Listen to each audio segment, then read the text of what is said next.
आइए मेरे प्रिय लोगों, जैसे कि ये समय है कि हम परमेश्वर के जीवित और सामर्थी वचन की ओर अपने मन और अपने ध्यान को लगाएं।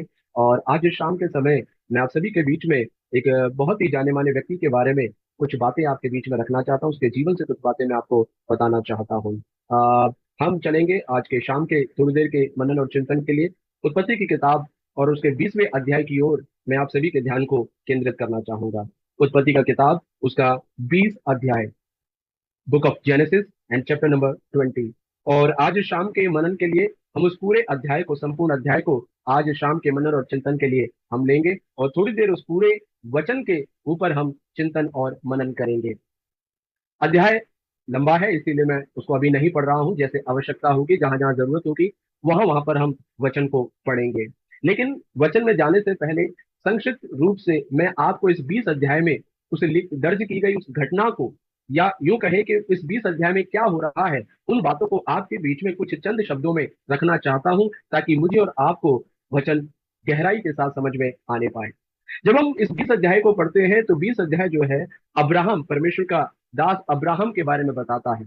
और आप और मैं जानते हैं कि अब्राहम जो है परमेश्वर के द्वारा चुनकर एक अलग किया हुआ एक व्यक्ति था। परमेश्वर ने जब उसको पुकारा और परमेश्वर ने जब उसको बुलाया, सब कुछ छोड़ छाड़ करके अब्राहम कनान देश में आकर के रहना शुरू कर दिया। और अब वो कनान देश में जब रह रहा था तो वो उस कनान देश में यात्रा करता है, एक जगह से दूसरी जगह, दूसरी जगह से तीसरी जगह। इस तरह से यात्रा करते करते करते वह उस कनान देश में अपने जीवन को व्यतीत कर रहा था। और बाइबल बताती है 20वें अध्याय में कि अब वो गरार नामक एक जगह पर आकर के रहना उसने शुरू कर दिया। और जब वो गरार नामक जगह पर आकर के रहने लगा तो बाइबल बताती है वहां का राजा था, और उस राजा का नाम था अबीमेलेक। और अबीमेलेक ने जब सारा, अर्थात अब्राहम की पत्नी को देखा, तो अब्राहम ने अबीमेलेक से कहा कि यह तो मेरी बहन है। और जब उसने कहा कि यह मेरी बहन है, तो अबीमेलेक राजा ने क्या किया, उस सारा को अपने राजमहल में बुलवा लिया। और अबीमेलेक उस सारा को अपनी पत्नी बनाना चाहता था, और इसलिए उसने अपने राजमहल में उसको बुलवा लिया।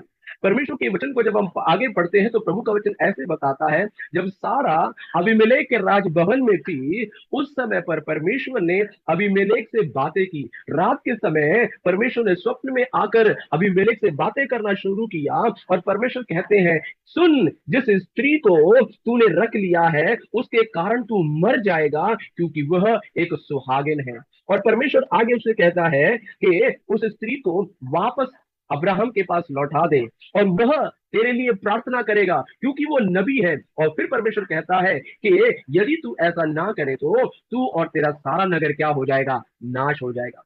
आगे जब हम परमेश्वर के वचन को पढ़ते हैं, परमेश्वर का वचन बताता है कि अबीमेलेक सवेरे उठा और उसने अपने सारे मंत्रियों से और जितने भी उसके लोग थे उनसे जाकर के ये सारी बातें कह सुनाई। और वे सब लोग इन बातों को सुनकर के भयभीत हो गए, डर गए। और फिर अबीमेलेक अब्राहम को अपने पास बुलाता है, और अब्राहम को अपने पास बुला करके उससे पूछता है कि तूने ऐसा क्यों किया, तूने हमारे साथ ऐसी दुष्टता क्यों की। और अब्राहम उसे कहता है, मुझे डर था कि शायद इस क्षेत्र में परमेश्वर का वह मानने वाला कोई नहीं होगा, और इसीलिए मैंने सारा को अपनी बहन बताया। और फिर अब्राहम सफाई देता है कि वो मेरी बहन है भी, क्योंकि वो मेरे पिता की तो बेटी है, लेकिन मेरी माता की बेटी नहीं है। और इस तरह से अब्राहम उसको बताता है। परंतु अबीमेलेक, परमेश्वर का वचन बताता है कि अबीमेलेक वापस सारा को लेकर के आता है और अब्राहम को दे देता है। और केवल अब्राहम को सारा ही नहीं देता, परंतु परमेश्वर का वचन बताता है उसके साथ भेड़ बकरी, गाय बैल और दास और दासियों को भी अब्राहम को दे देता है। और फिर प्रभु का वचन ऐसे बताता है कि अबीमेलेक ने अब्राहम से कहा कि देख, मेरा देश तेरे सामने है, जहां तू चाहे वहां पर जाकर के तू रह, बस इतना हो कि तू मेरे लिए क्या कर, प्रार्थना कर। और प्रभु का वचन कहता है कि अब्राहम ने अबीमेलेक के लिए प्रार्थना की, और परमेश्वर ने अबीमेलेक की पत्नी और उसके नगर, अर्थात उसके राज्य की जितनी स्त्रियां थी, उन सब की कोख को खोल दिया, क्योंकि परमेश्वर ने उनकी कोखों को बंद कर रखा। मेरे प्रिय लोगों, यही है जो इस पूरे 20 अध्याय में घटना के रूप में मैंने सारांशित करके एक कहानी के रूप में आपके सामने रख दी। अब आइए हम इस वचन को गहराई से देखें और समझने की कोशिश करें कि आज इस शाम के समय परमेश्वर और परमेश्वर का आत्मा मुझसे और आपसे इस वचन के जरिए क्या बातें करता है। मेरे प्रिय लोगों, कुछ बातें मैं आपके सामने रखना चाहता हूं, बड़े ध्यान से सुनिएगा।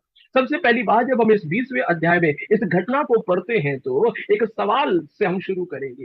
जब हम इस 20वें अध्याय में पढ़ते हैं, हम देखते हैं कि अब्राहम की पत्नी सारा को अबीमेलेक राजा अपने राजभवन में ले गया अपनी पत्नी बनाने के लिए।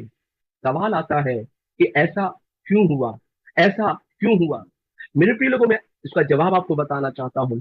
जब हम बाइबल को पढ़ते हैं 20वें अध्याय में, सारा को अबीमेलेक लेकर के अपने भवन में चला जाता है, अब्राहम से उसे बिल्कुल अलग कर देता है। लेकिन 21वें अध्याय में जाते तो क्या पढ़ते हैं, 21वें अध्याय में पढ़ते हैं कि उसी सारा के द्वारा और उसी अब्राहम के द्वारा क्या हुआ, हमें एक बेटा पैदा हुआ जो कि परमेश्वर की योजना के मुताबिक था, जो परमेश्वर की प्रतिज्ञा के अनुकूल था, अर्थात परमेश्वर की प्रतिज्ञा के अनुसार एक बेटा उत्पन्न हुआ। 21 अध्याय में बेटा उत्पन्न हो रहा है, परमेश्वर की योजना पूरी हो रही है, परमेश्वर का वायदा पूरा हो रहा है। और 20 अध्याय में क्या हो रहा है, अबीमेलेक सारा को अब्राहम से दूर लेकर के जा रहा है। कारण पता है क्या है, कारण यह है कि जब भी परमेश्वर का समय नजदीक आता है, जब भी परमेश्वर के कार्य का समय नजदीक आता है, जब भी परमेश्वर की महिमा के प्रकट होने का समय नजदीक आता है, तो उससे पहले शैतान जरूर अड़ंगा मारता है, उससे पहले शैतान जरूर अपने काम को करता है। मेरे प्रिय, शैतान चुप नहीं बैठता।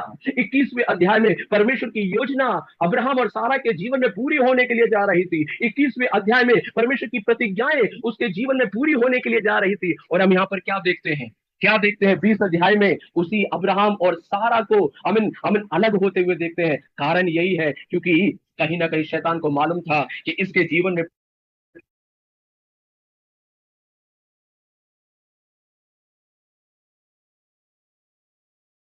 पाशा जी साउंड नहीं आ रहा है। पाशा जी आपका साउंड नहीं आ रहा है। पाशा जी साउंड नहीं आ रहा है। साउंड नहीं आ रहा है पाशा जी। मेरी आवाज आ रही है क्या? अभी आ रहे, अभी आ रहे। यही एक कारण था मेरे प्रिय लोगों। याद रखिएगा, जब भी मेरे और आपके जीवन में परमेश्वर का समय नजदीक आता है, जब भी मेरे और आपके जीवन में परमेश्वर का छुटकारे का समय नजदीक आता है, परमेश्वर की चंगाई का समय नजदीक आता है, परमेश्वर के आश्चर्य कर्म का समय नजदीक आता है, हमारी प्रार्थनाओं का उत्तर मिलने का समय नजदीक आता है, उससे पहले अवश्य आप देखेंगे कि कोई ना कोई समस्याएं, कोई ना कोई गड़बड़ी, कोई ना कोई कठिनाई, कोई ना कोई परेशानियां शैतान हमारे जीवन में खड़ा कर देगा। मेरे प्रिय लोगों, ऐसे समय पर हम निराश और हताश होने की जरूरत नहीं है। हम हताश और निराश होने की जरूरत नहीं है।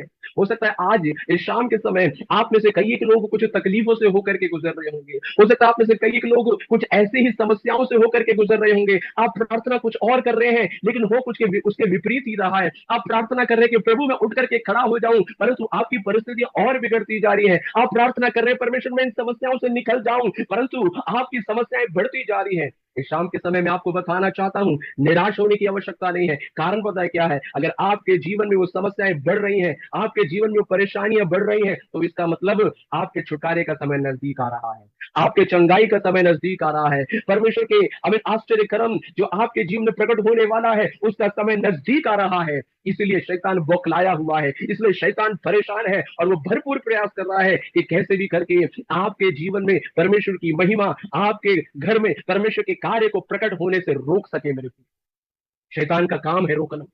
हम दानियल की किताब में, आपको एक उदाहरण के लिए मैं बताता हूं, दानियल की किताब में जब हम जाते हैं, हम पढ़ते हैं दानियल के बारे में, उसके दानियल की अध्याय 10 में जब हम जाकर के पढ़ते हैं, क्या पढ़ते हैं वहां पर, दानियल 21 दिन के उपवास और प्रार्थना में था। दानियल ने प्रार्थना करना शुरू किया और जब दानियल ने प्रार्थना करना शुरू किया तो 21वें दिन बाइबल बताती है कि एक स्वर्गदूत उसके पास आया और उसने आकर के बताया, जो उसकी प्रार्थना के उत्तर को ला करके उसे दिया। और वह स्वर्गदूत एक बार और बताता है, वो कहता है कि हे दानियल, पहले ही दिन जब तू उपवास और प्रार्थना के साथ बैठा हुआ था, पहले ही दिन परमेश्वर ने तेरी प्रार्थना के जवाब को भेज दिया था, लेकिन 20 दिन लग गया उस जवाब को नीचे आने के लिए।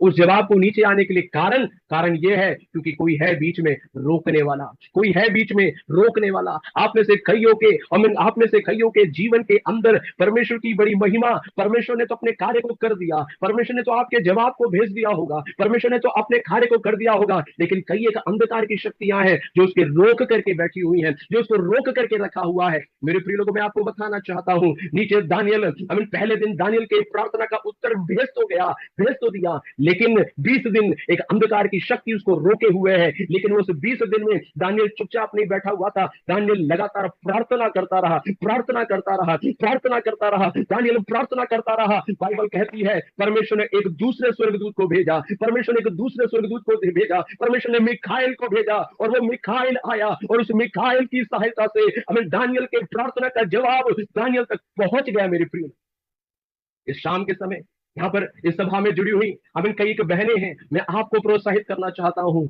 निरंतर प्रार्थना में लगे रहिएगा। निरंतर अपने परिवार के लिए, अपने बच्चों के लिए, अपने हमें हालेलुया परिवार के लोगों के लिए, अपने पति के लिए, हमें अपने घर के लिए निरंतर प्रार्थना करते रहें, अपनी कलीसिया के लिए प्रार्थना करते रहें, निरंतर अपने गांव और अपने शहर के लिए प्रार्थना करते रहें। एक अंधकार की शक्ति जो बीच में कार्य कर रही है, वो अंधकार की शक्ति, एक बड़ा मल्ल युद्ध आकाश मंडल में जो हो रहा है, अगर वो मल्ल युद्ध हमें जीतना है तो, अगर वो मल्ल युद्ध जीतना है तो नीचे दानियल की प्रार्थना चाहिए, अर्थात पृथ्वी पर रहने वाले हमें विश्वासियों की प्रार्थना चाहिए। विश्वासी गण प्रार्थना करेंगे, मैं और आप जब मिलकर के प्रार्थना करेंगे, परमेश्वर दूसरे स्वर्गदूतों को भेजेगा, परमेश्वर और स्वर्गदूतों को भेजेगा, ताकि वो हमारी प्रार्थना के जवाब को, ताकि छुटकारे को, ताकि उद्धार को, ताकि चंगाइयों को, ताकि आशीषों को उस पृथ्वी पर लेकर के आ सके। मेरे इसलिए इस शाम के समय मैं प्रोत्साहित करना चाहता हूं, लगातार प्रार्थना में बने रहें, लगातार प्रार्थना में बने रहें। जैसे दानियल लगातार प्रार्थना में बना रहा, 21 दिन तक वो लगातार प्रार्थना करता रहा, प्रार्थना करने से थकना नहीं है। 21 दिन तक उसे जवाब नहीं मिल रहा, प्रार्थना किए जा रहा है, जवाब नहीं मिल रहा है। मैं आपको बताना चाहता हूं, प्रार्थना करने से थकना नहीं है दोस्तों। यद्यपि अपनी आंखों से हम कुछ होते हुए नहीं देख पा रहे होंगे, हो सकता है हमको कुछ भी नजर नहीं आ रहा होगा, मैं आपको बताना चाहता हूं, शारीरिक मंडल में तो शायद कुछ भी होते हुए हमें नजर नहीं आ रहा है, लेकिन आत्मिक मंडल में बहुत से अद्भुत काम, आत्मिक मंडल में बहुत सी हालेलुया ऐसी मूवमेंट्स हो रही हैं, जब विश्वासी गण, मैं और आप इस पृथ्वी पर इस प्रकार से इकट्ठे होकर के प्रार्थना करते हैं। मेरे प्रिय लोगों, वापस आइएगा, हमें सारा और अब्राहम के पास में वापस लेकर के जाना चाहता हूँ। हमें क्यों सारा और अब्राहम के जीवन में यह समस्या है? कारण यही है क्योंकि उनके प्रार्थना का जवाब 21वें अध्याय में आ रहा है, क्योंकि उनकी प्रतिज्ञा का पूर्तिकरण 21वें अध्याय में आ रहा है, क्योंकि उनकी आशीष 21वें अध्याय में आ रही है। इसीलिए 20वें अध्याय में क्या हुआ? शैतान ने अपना आखिरी खेल, शैतान ने अपना आखिरी खेल खेलना शुरू किया था। मैं बताना चाहता हूं, आप में से कईयों के जीवन में जो दुख कठिनाई आप सह रहे हैं, वो एक शैतान का आखिरी खेल है। हे मेरी बहन, हे मेरे भाई, तू निराश होकर के, हताश होकर के मत बैठ जा, ये शैतान का आखिरी खेल है तेरे लिए। इसके बाद एक विजय है, इसके बाद तेरा तेरा प्रार्थना का जवाब है, इसके बाद परमेश्वर की बड़ी महिमा उतरने वाली है, और इसके बाद एक गवाही तेरे जीवन में होगी, तेरे गवाही आमीन आपके परिवारों में होगी। जैसे सारा 21वें अध्याय में कहती है, देखो, वो कहती है, देखो अब्राहम से इस बुढ़ापे की उम्र में मेरे द्वारा एक बेटा उत्पन्न हुआ। आप भी कहने पाएंगे आने वाले समय में, देखो, हमें जैसे सारा ने गवाही दिया, वैसे आप भी आने वाले समय में कहने पाएंगे, देखो परमेश्वर ने मेरे जीवन में कैसे एक अद्भुत काम को किया, देखो परमेश्वर ने मेरी कैसे निचली अवस्था में परमेश्वर ने अपने कार्य को प्रकट किया और कैसे मुझे फिर से उठा करके खड़ा कर दिया। मेरे प्रिय लोगों, बड़ी महिमा आपके जीवन में प्रकट होने वाला है, बड़े कार्य आपके जीवन में प्रकट होने वाला है। इसीलिए अभी का जो दुख है, अभी का जो क्लेश है, अभी का जो हालेलुया कठिनाइयां हैं जो मैं और आप सह रहे हैं, हमें उसको सह लें, क्योंकि एक बड़ी महिमा इसके बाद प्रकट होने वाला है। एक और बात मैं आपके सामने रखना चाहता हूं। जब हम सारा और अब्राहम के बारे में बात करते हैं, बाइबल कहती है अबीमेलेक राजा आया और सारा को अपने पास क्या कर लिया, लेकर के चला गया। जब जब सारा को अबीमेलेक राजा लेकर के जा रहा था, आपको क्या लगता है अब्राहम ने कुछ करने की कोशिश नहीं किया होगा? आपको क्या लगता है अब्राहम ने उसे बचाने की कोशिश नहीं किया होगा? जब मैं इस वचन के ऊपर मनन करता हूं तो मुझे एक बात समझ में आया। आपको मालूम है ये अब्राहम कौन है? ये अब्राहम वही अब्राहम है कि एक बार इसके भतीजे लूत को, उत्पत्ति 15वें अध्याय में उसके भतीजे लूत को 5 राजा आए अपनी सेनाओं के साथ और उसे उठा करके लेकर के चले गए। और जब अब्राहम को पता चला कि मेरे भतीजे को कुछ अन्य जाति मेरे भतीजे को कुछ राजा लोग आकर के उठा करके लेकर के चले गए हैं, आपको मालूम है अब्राहम ने क्या किया था? अब्राहम ने अपने सेवकों को तैयार किया और अपने सेवकों के साथ वो युद्ध करने के लिए निकल गया। उन 5 राजाओं से भिड़ गया, उन 5 राजाओं से युद्ध लड़ा और क्या किया? अपने भतीजे को क्या कर लिया? बचा करके लेकर के आ गया। अगर अब्राहम अपने भतीजे के लिए 5 राजाओं से लड़ सकता है, तो क्या अब्राहम के अंदर इतनी ताकत नहीं थी? क्या अब्राहम के अंदर इतनी शक्ति नहीं थी कि वो अबीमेलेक से लड़ ले? क्या अब्राहम के अंदर इतनी ताकत नहीं थी? अगर भतीजे को बचाने के लिए लड़ सकता है, तो अपनी पत्नी को बचाने के लिए क्या उसने कोशिश नहीं किया होगा? बिल्कुल किया होगा, बिल्कुल किया होगा। लेकिन बाइबल कहती है अबीमेलेक फिर भी उसकी पत्नी को क्या कर लिया? लेकर के चला गया। कारण क्या है मालूम? कहीं ना कहीं अब्राहम लाचार पड़ गया, कहीं ना कहीं अब्राहम निर्बल पड़ गया, कहीं ना कहीं अब्राहम वो युद्ध लड़ नहीं पाया, कहीं ना कहीं अब्राहम से कुछ नहीं बन पड़ा, और कहीं ना कहीं अब्राहम कुछ नहीं कर पाया अपनी पत्नी को बचाने के लिए। आज हो सकता है इस शाम के समय आप में से भी कई एक ऐसे लोग होंगे, अपनी परिस्थितियों के सामने आपसे कुछ बन नहीं पड़ रहा होगा, अपने हालातों के सामने आपसे कुछ नहीं बन पड़ रहा होगा। जो चुनौतियां आपके जीवन में है, उन चुनौतियों के सामने आपसे भी कुछ बन पड़ नहीं रहा होगा। हो सकता है आज आप भी अपने आप को लाचार महसूस कर रहे होंगे, हो सकता है आप भी अपने आप को निर्बल महसूस कर रहे होंगे, और आप सोच रहे होंगे परमेश्वर मेरे जीवन में ये सारी चीजें घट रही है और परमेश्वर मैं कुछ नहीं कर पा रहा हूं, परमेश्वर मैं अपने परिवार के लिए कुछ नहीं कर पा रहा हूं, परमेश्वर मैं अपने बच्चों के लिए कुछ नहीं कर पा रहा हूं, परमेश्वर अपनी सेवकाई के लिए मैं कुछ नहीं कर पा रहा हूं, परमेश्वर अपने लोगों के लिए मैं कुछ नहीं कर पा रहा हूं। अगर आप में से कोई भी अगर इस तरह की परिस्थिति में है, मैं आपको एक बड़े आनंद की बात बताने के लिए जा रहा हूं, एक बड़े आनंद की बात मैं आपको बताने के लिए जा रहा हूं। बाइबल कहती है जब अब्राहम निर्बल होकर के अपनी पत्नी को न बचा सका, अपनी पत्नी को न बचा पाया, ऐसे समय पर पता है कौन आया उसकी मदद करने के लिए? पता है कौन आया उसकी मदद करने के लिए? स्वयं परमेश्वर आया, और स्वयं परमेश्वर ने आकर के क्या करना शुरू किया? इस मैटर के अंदर अपना हाथ डाला, इस विषय में अपना इंटरफेरेंस को किया, अर्थात परमेश्वर ने हस्तक्षेप किया। हो सकता है आज आपके साथ खड़े होने वाला कोई नहीं होगा, हो सकता है आज आपके पक्ष में कोई खड़ा नहीं होगा, हो सकता है अपने ही लोग आपको छोड़ करके चले गए होंगे, हो सकता है आज आप अपने आप को अकेला महसूस कर रहे होंगे। मैं आपको बताना चाहता हूं, हे अब्राहम, तू अकेला नहीं है। जिस परमेश्वर की तू उपासना करता है, वह परमेश्वर तुझे छोड़ने वाला परमेश्वर नहीं है। मेरे प्रिय लोगों, कारण पता है क्या है? अब्राहम और सारा के लिए परमेश्वर की कुछ योजनाएं हैं। अब्राहम और सारा के लिए परमेश्वर की कुछ योजनाएं हैं, और जिस व्यक्ति के लिए परमेश्वर की योजना होती है, परमेश्वर उन्हें छोड़ता नहीं है, परंतु उनके लिए परमेश्वर अपने हाथ को बढ़ाता है। जब परमेश्वर ने आपको चुना, हे मेरे भाई, हे मेरी बहन, परमेश्वर की योजना अभी तेरे जीवन में बाकी है, परमेश्वर का कार्य तेरे जीवन में होना बाकी है, और इसलिए अपने आप को अकेला महसूस मत करना, इसलिए अपने आप को अकेला महसूस मत करना। हो सकता है कई एक लोग छोड़ करके चले गए, हो सकता है कई एक साथी छोड़ करके चले गए, लेकिन परमेश्वर आपके लिए खड़ा रहेगा। परमेश्वर आपके और मेरे लिए अपने हाथ को बढ़ाएगा, परमेश्वर आपके और मेरे लिए अपने हाथ को बढ़ाएगा, परमेश्वर अपने हाथ को बढ़ाकर मेरे और आपके लिए कार्य करना शुरू करेगा। हो सकता है, हो सकता है कई वकीलों ने आपके विषय केस को लेकर के बोला होगा हम इसमें कुछ नहीं कर सकते। हो सकता है कई लोगों ने बोला होगा कि हम इस विषय में हाथ नहीं डालेंगे। हो सकता है कई लोगों ने बोलेगा नहीं, इस विषय में हम कुछ नहीं कर सकते। मेरे प्रिय लोगों, अगर आप इस तरह की परिस्थिति में हैं, अब्राहम के समान लाचार और निर्बल असहाय महसूस कर रहे हैं, मैं आपको प्रोत्साहित करना चाहता हूं। अब्राहम के लिए स्वयं परमेश्वर ने अपने हाथ को बढ़ाया, और क्या किया परमेश्वर ने? बाइबल कहती है अबीमेलेक से रात के समय सपने में आकर उससे बातें करना शुरू किया। परमेश्वर ने बोला, हे अबीमेलेक, जिस स्त्री को तू उठा करके लेकर के आ गया है, उसको वापस लौटा दे, क्योंकि वो एक सुहागिन है। जिसके पत्नी को तू लेकर के आया है, वो मेरा नबी है। और परमेश्वर ने कहा, हे अबीमेलेक, यदि तू उसको वापस न लौटाएगा तो देख तू और तेरा सारा नगर नाश हो जाए। कोई नहीं कर सकता था, कोई नहीं कर सकता था। परमेश्वर ने अबीमेलेक के मन के अंदर, बुद्धि के अंदर आकर के बातें करना शुरू किया। यस मेरे प्रिय लोगों, मैं आपको प्रोत्साहित करना चाहता हूं। एक परमेश्वर के दास को मैं यही वचन से सुन रहा था। एक प्रभु के दास ने इस प्रकार से बोला, परमेश्वर मेरे और आपके शत्रुओं के मन में आकर के बातें करेगा और उनसे बोलेगा कि मेरे अभिषिक्त को हाथ मत लगाना। यस, आप, हो सकता है कई एक लोग आपके खिलाफ खड़े होंगे, कई एक लोग आपके खिलाफ खड़े होंगे। आप घबराने की जरूरत नहीं है। हो सकता है आप बोलेंगे मैं उनसे लड़ नहीं सकता, मैं उनके साथ वाद विवाद नहीं कर सकता, मैं उनके साथ किसी तरह का वाद विवाद नहीं कर सकता।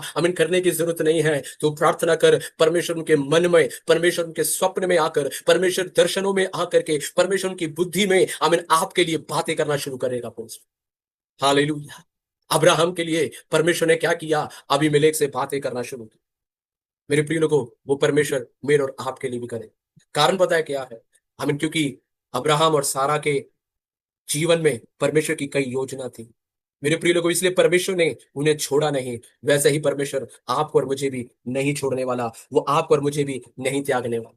मैं जल्दी से आगे बढ़ना चाहता हूं मेरे प्रिय लोगों। और भी कुछ बातें हैं जो इस वचन से मैं बताना चाहता हूँ। बाइबल में हम आगे पढ़ते हैं, प्रभु का वचन बताता है, जब परमेश्वर ने अबीमेलेक से बातें किया, परमेश्वर ने बोला उसकी पत्नी को लौटा दे, वो एक सुहागिन है, वो मेरा नबी है, उसको लौटा दे।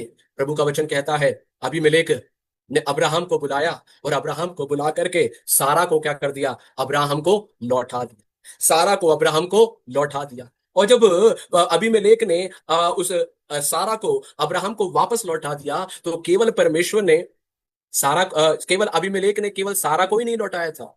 वहां पर अगर आप ध्यान से पढ़ेंगे तो प्रभु का वचन बताता है कि उसने क्या किया? उन सारा के साथ साथ भेड़ बकरी, गाय बैल और दास और दासियां लेकर अब्राहम को क्या कर दिया? दे दिया।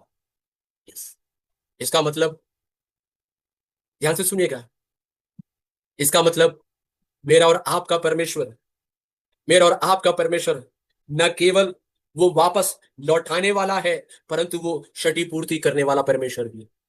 मतलब अबीमेलेक लेकर के तो सिर्फ सारा को गया था, परमेश्वर सारा को तो वापस लौटा करके लेकर के आया ही आया, लेकिन सारा के साथ साथ आमीन वो गाय बैल भेड़ बकरियां दास और दासियां भी अबीमेलेक के द्वारा परमेश्वर ने अब्राहम को दिलवा दिया। और वही अबीमेलेक अब आकर के अब्राहम से पता क्या कहता है? कहता है, हे अब्राहम, मेरा देश तेरे सामने है, तुझे जहां चाहे वहां पर तू जाकर के रहना शुरू, जहां चाहे वहां पर जाकर के तू रहना शुरू कर।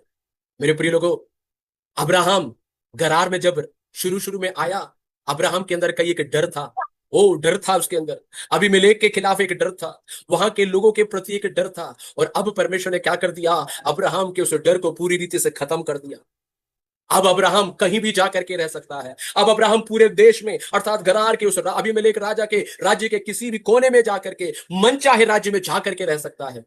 मेरे प्रियो, मैं आपको बताना चाहता हूं, हो सकता है आज इस शाम के समय आप में से कई एक लोगों के अंदर कुछ डर होगा, कई एक बातों का डर।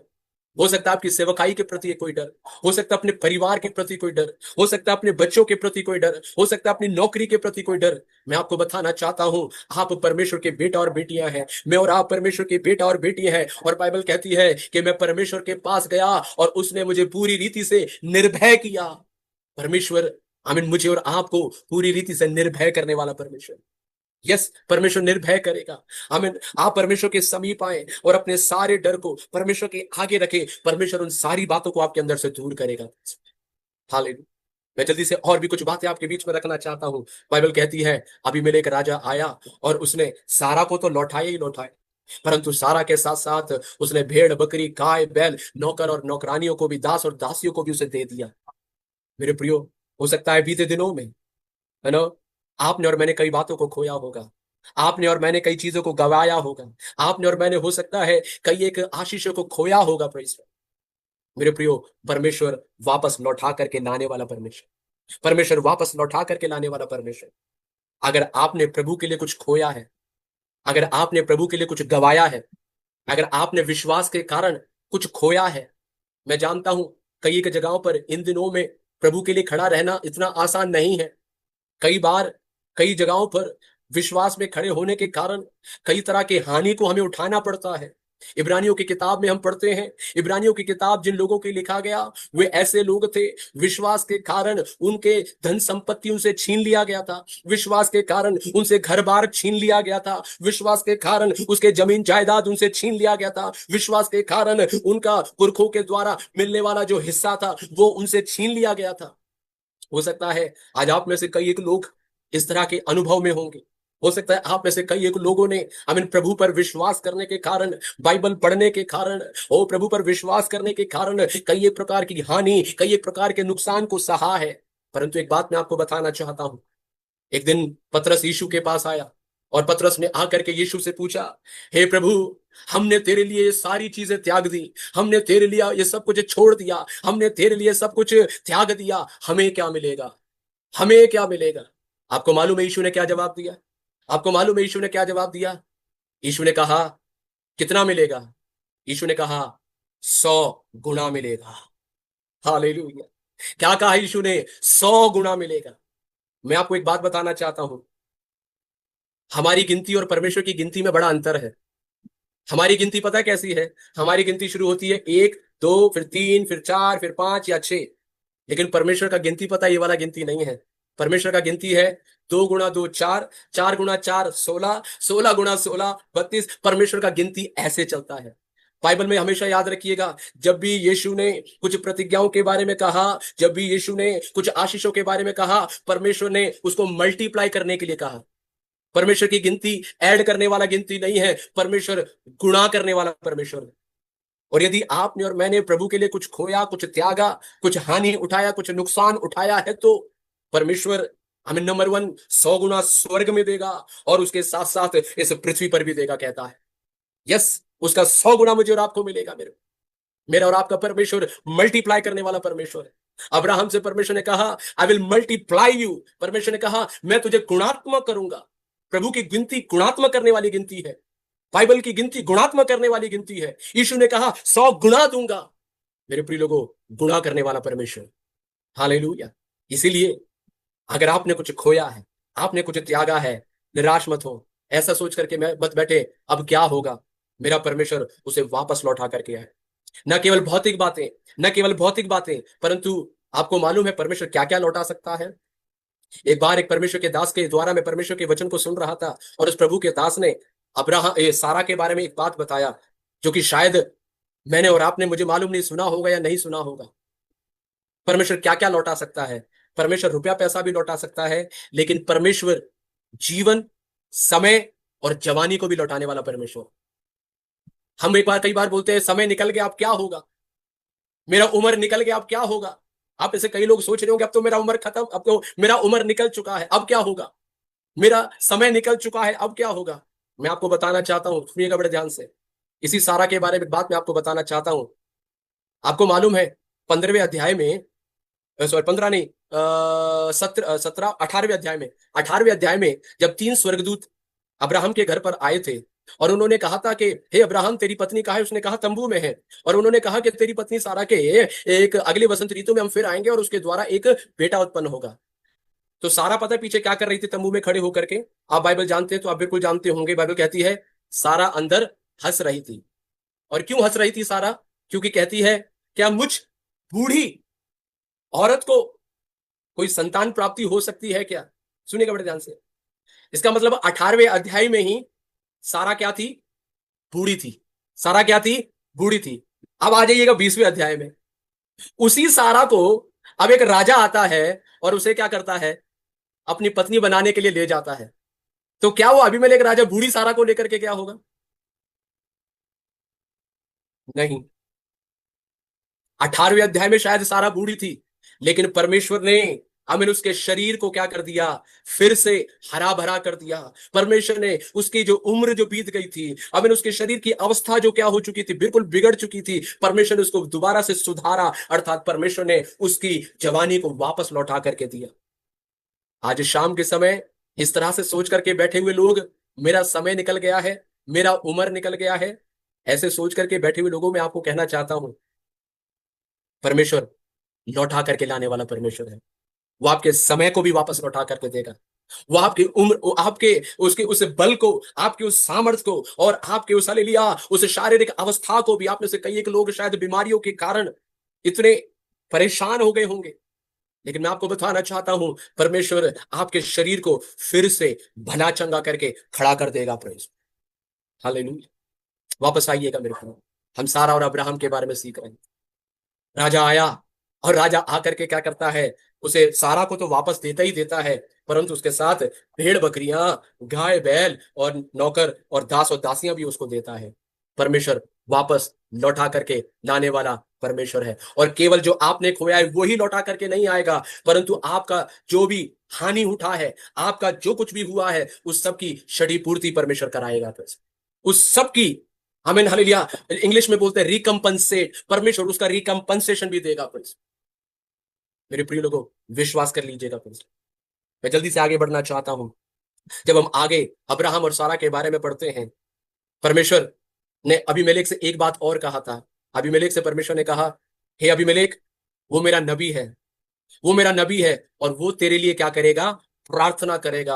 और अगर वो प्रार्थना ना करे तो तू और तेरा सारा घराना क्या हो जाएगा? नाश हो जाएगा। अब सुनिएगा बड़े ध्यान से, सुनिएगा बड़े ध्यान से। जब ये अबीमेलेक सारा को लौटाने के लिए अब्राहम के पास आया होगा, सारा को लौटाने के लिए अब्राहम के पास आया होगा, तो अब वो क्या कर रहा होगा? अब्राहम से कैसे बातें कर रहा होगा? कोई कल्पना कर सकता है? अब वो कैसे बातें कर रहा होगा? मैं ऐसे कल्पना करता हूं, अब वो शायद अब्राहम के सामने क्या लगाएगा? जी लगा रहा होगा, हे अब्राहम जी। क्यों? क्योंकि अब उसे अब्राहम से क्या करवाना है? प्रार्थना करवाना है। इससे पहले जब सारा को लेने आया था तो कैसे आया था? एक राजा के बड़े अधिकार से आया था। उसको बोलते हैं तड़ी, उसके अंदर क्या थी? ओ मैं राजा हूं। शायद अब्राहम से सीधे मुंह बात भी नहीं किया होगा। शायद अब्राहम को बोला होगा, तुम जा, मैं तेरी इस बहन को लेकर के जा रहा हूं, बोल करके कई तरह के भले बुरे शब्दों का भी शायद इस्तेमाल किया होगा। लेकिन अब वही अबीमेलेक क्या करता है?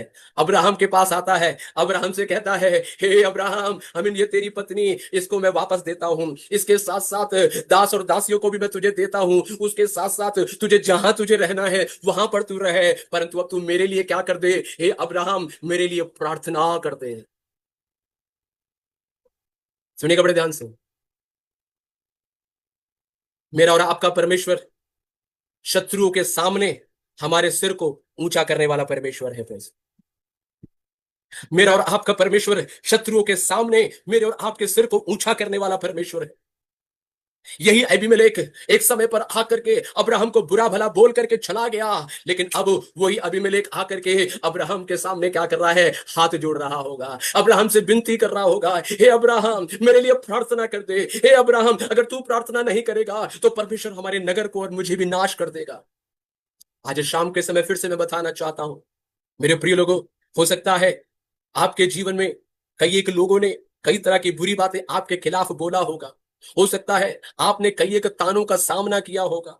हो सकता है अपने परिवार के अंदर, हो सकता है अपने हमें रिश्तेदार लोगों के बीच में, हो सकता है अपने आसपास के लोगों के द्वारा, हो सकता है आपने कई एक तानों को सुना होगा, बुरे भले शब्दों को सुना होगा, बुरी भली बातों को भी सुना होगा। लेकिन एक बात मैं आपको बताना चाहता हूं, आपने जो भी सुना है, आप उसके बदले में उल्टा जवाब देने का जरूरत नहीं है, आप उसके लिए फिर से उल्टा लड़ने की जरूरत नहीं है। एक बात मैं आपको बताना चाहता हूं, अपने आप को परमेश्वर के हाथों में सौंप दे। जिन्होंने आपके बारे में बुरा भला बोला, जिन्होंने आपके बारे में अशब्द बोले, जिन्होंने आपके खिलाफ चुगली किया, जिन्होंने आपके खिलाफ षड्यंत्र किया, जिन्होंने आपके खिलाफ झूठी बातें गढ़ी, जिन्होंने आपके खिलाफ अफवाहों को फैलाया, उनके पास जाकर उनके शब्दों को मत पकड़, उनके मुंह को मत पकड़, उनके गले को मत पकड़। परमेश्वर के ऊपर भरोसा रख, उन्हें प्रभु के हाथों में सौंप दे। मेरा परमेश्वर उनके सामने तेरे सिर को ऊंचा करेगा। प्रेस, मेरा परमेश्वर उनके सामने आपके और मेरे सिर को ऊंचा करेगा। प्रेस लो, मुझे और आपको कुछ भी करने का जरूरत नहीं है। प्रेस, आज हमारा सबसे बड़ा समस्या तो यही है। आपको मालूम है, यीशु के बारे में ऐसे लिखा है नए नियम के अंदर, ऐसे कहता है कि यीशु गाली के बदले गाली नहीं देता था। यीशु गाली के बदले गाली नहीं देता था, परंतु ऐसे कहता है अपने आप को सच्चे न्यायी के हाथों में सौंप देता था। लेकिन आज कई विश्वासियों का समस्या यह है, तू मुझे एक बोलेगा मैं तुझे दो बोलूंगा, तू मुझे दो बोलेगा मैं तुझे चार बोलूंगा, तू मुझे एक मारेगा मैं तुझे दो मारूंगा। एक बात मैं आपको बताना चाहता हूं, अगर ऐसा स्वभाव है हमारा तो प्रभु के कार्य को नहीं देख सकते हैं। यीशु भी जिसने एक मारा उसको दो मार सकता था, यीशु भी जिसने एक गाली दिया उसको उल्टा बुरा भला बोल सकता था।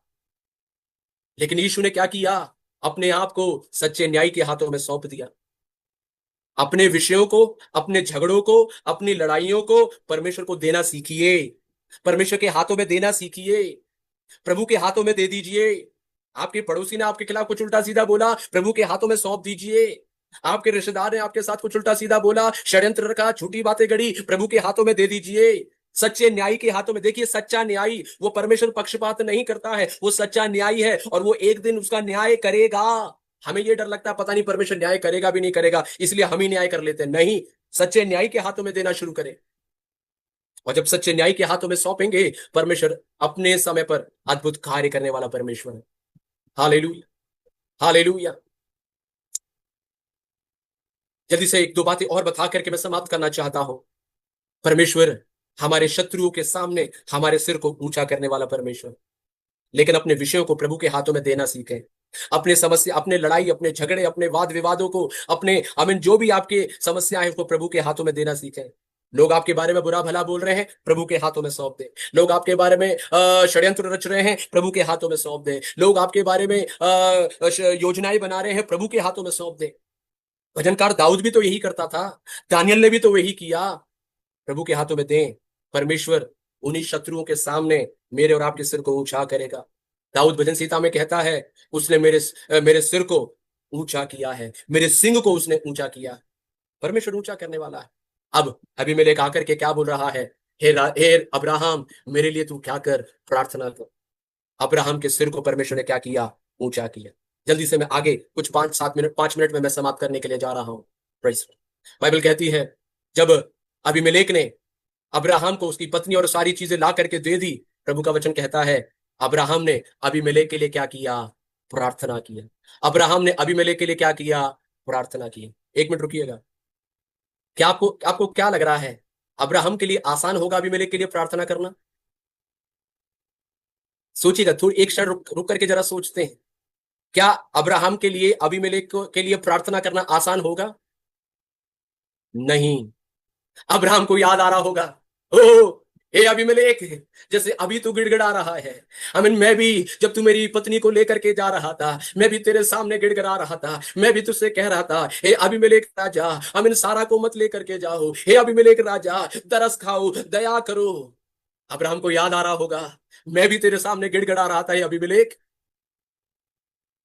लेकिन बाइबल कहती है अब्राहम ने क्या किया, अबीमेलेक के लिए प्रार्थना की। और यही प्रभु यीशु मसीह ने भी सिखाया। क्या सिखाया प्रभु यीशु मसीह ने? प्रभु यीशु मसीह ने सिखाया, अपने सताने वालों के लिए प्रार्थना करो। अपने सताने वालों के लिए प्रार्थना करो।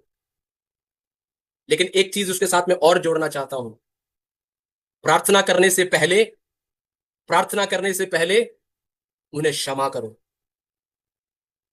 प्रार्थना करने से पहले उन्हें क्षमा करो। अगर बिना क्षमा किए हुए प्रार्थना करेंगे ना, बिना क्षमा किए हुए प्रार्थना करेंगे ना, वो प्रार्थना कोई फल लेकर के नहीं आएगी। लेकिन अब्राहम ने प्रार्थना किया तो बाइबल कहती है अबीमेलेक की पत्नी और उस नगर के सारी स्त्रियों की कोख क्या हो गई, खुल गई। इसका मतलब अब्राहम ने सच्चे हृदय के साथ आत्मा में प्रार्थना किया था। उसने बुद्धि का प्रार्थना नहीं किया, उसने बुद्धि का प्रार्थना नहीं किया, उसने आत्मा में प्रार्थना किया था। मेरे प्रिय लोगों, अगर आत्मा में प्रार्थना करना है, अगर आपकी प्रार्थना प्रभावशाली होना है, अगर आपकी और मेरी प्रार्थना सामर्थी होना है, तो क्षमा करना है, माफ करना है। जब तक माफ नहीं करेंगे, अपने बैरियों को माफ नहीं करेंगे, अपने पति को माफ नहीं करेंगे, अपनी पत्नी को माफ नहीं करेंगे, अपने माँ बाप को माफ नहीं करेंगे, अपने बच्चों को माफ नहीं करेंगे, कलीसिया के साथी विश्वासी को माफ नहीं करेंगे, अपने पड़ोसी को माफ नहीं करेंगे, मैं आपको बताना चाहता हूं वो प्रार्थना, वो सामर्थी प्रार्थना नहीं होगा, वो फलदायक प्रार्थना नहीं होगा। इसलिए पहले क्षमा करना है। अब्राहम ने सबसे पहले क्या किया होगा, क्षमा किया। और क्षमा करने के बाद अब्राहम ने क्या किया, प्रार्थना किया। कुछ हालेलुया। किसी ने कहा, मुझे बड़ा अच्छा लगता है, किसी ने कहा आजाद करो और आजाद हो जाओ। मतलब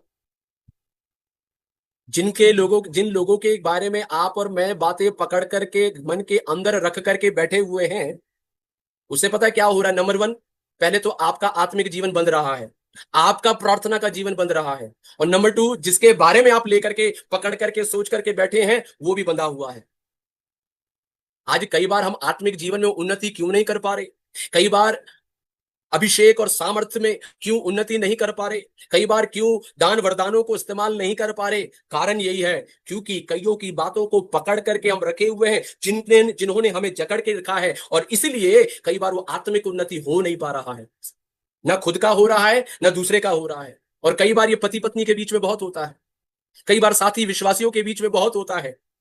इसलिए किसी ने कहा आजाद करो और आजाद हो जाओ। आज उन्हें क्षमा कर दें, आज उन्हें क्षमा कर दें। आमीन। तू क्षमा करेगी, तू क्षमा करेगा, तू भी आजाद हो जाएगा। और फिर देख, तेरा प्रार्थना का उत्तर आना शुरू हो जाएगा, प्रार्थना का उत्तर आना शुरू हो जाएगा।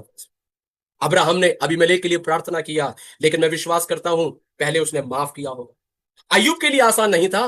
अय्यूब के 3 मित्र, अय्यूब भी सोच रहा होगा कि हे मेरे मित्रों, तुम तो मेरे साथी थे, मैं तो ये आशा कर रहा था कि तुम मुझे तसल्ली दोगे, तुम मुझे ढांढस दोगे, तुम मुझे सांत्वना दोगे, लेकिन तुमने क्या किया? तुमने मुझ पर आरोप प्रत्यारोप किया, तुमने मुझे दोष लगाना शुरू किया। लेकिन अब वो तीनों दोस्त कह रहे हैं, हे अय्यूब, हमारे लिए प्रार्थना कर दे। बाइबल कहती है अय्यूब ने उनके लिए प्रार्थना की, लेकिन प्रार्थना करने से पहले अय्यूब ने क्षमा किया। अब्राहम ने प्रार्थना करने से पहले क्षमा किया। आप भी पहले क्षमा कीजिए, फिर प्रार्थना करिए, देखिएगा आपकी प्रार्थना सामर्थी हो जाएगी। Hallelujah, hallelujah. आखिरी की 1-2 बातें बता करके समाप्त करना चाहता हूं।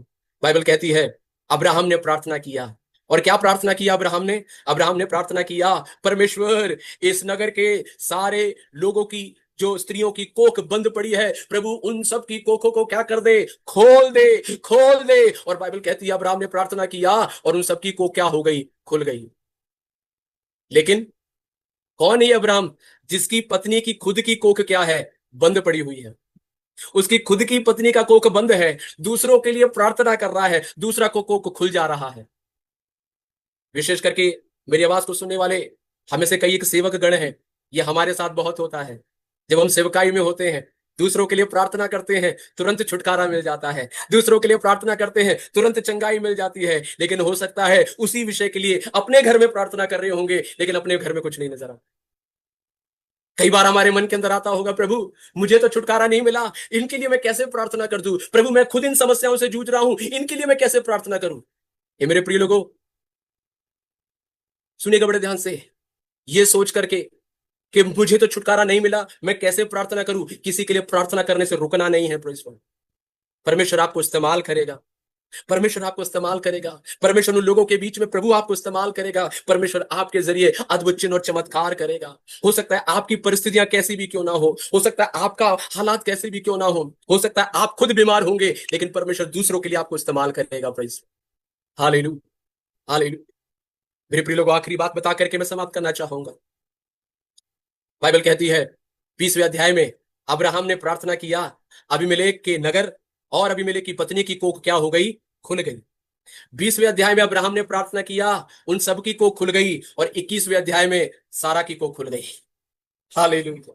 21वें अध्याय में सारा की कोख खुल गई। इसका मतलब यह हुआ, जब दूसरों के लिए इस्तेमाल हो गए, परमेश्वर आपके लिए भी कार्य करना शुरू करे। जब दूसरों के लिए प्रार्थना करोगे, परमेश्वर आपके लिए भी कार्य करना शुरू करेगा। जब दूसरों के लिए अपने दान वरदानों को इस्तेमाल करोगे, परमेश्वर आपके विषय में भी कार्य करना शुरू होगा। कई बार हमारा समस्या पता है क्या है? हमारा समस्या यह है, हमारे पास हर दिन अपने लिए और अपने परिवार के लिए प्रार्थना करने से फुर्सत नहीं है। सातों दिन किसके लिए प्रार्थना चल रहा है? मेरे लिए, मेरे लिए, मेरे लिए। और मैं आपको एक बात बताना चाहता हूं, कोशिश करिए, अपना करके देखिएगा। सप्ताह में एक दिन, प्रभु मैं अपने लिए नहीं, आज के दिन मैं केवल अपनी कलीसिया के लिए प्रार्थना करूंगा। प्रभु आज के दिन केवल मैं अपने राज्य के लिए प्रार्थना करूंगा। प्रभु आज के दिन मैं अपने नगर के लिए प्रार्थना करूंगा। मैं आपको बताना चाहता हूं, आप दूसरों के लिए प्रार्थना करना शुरू करें, आप दूसरों के लिए इस्तेमाल होना शुरू करें, आप दूसरों के लिए अपने दान वरदानों को इस्तेमाल करना शुरू करें, आप प्रभु की सेवा करना शुरू करें। अब्राहम ने प्रभु की सेवा की, क्योंकि प्रभु का आदेश था। अब्राहम ने सेवा किया, सेवा किया, परमेश्वर ने उसका आशीष उसके घर में दे दिया। प्रभु की सेवा करें, प्रभु के लिए इस्तेमाल हो, लोगों के लिए इस्तेमाल हो, लोगों के छुटकारे का कारण बने, लोगों के लिए चंगाई का कारण बने, लोगों के लिए उद्धार का कारण बने। परमेश्वर आपके विषयों में भी अद्भुत काम करना शुरू कर दे। उन्हें भाई परमेश्वर इन वचनों के द्वारा हम में से हर एक को बहुत इसकी आशीष और अनुग्रह प्रदान करे। दिव्य समय के लिए मैं परमेश्वर के दास का और विभिन्न जो इसके सभा के पीछे कार्य करने वाले लोग हैं, उन सबका हृदय से शुक्रिया करता हूं। परमेश्वर हम सबको आशीष दे।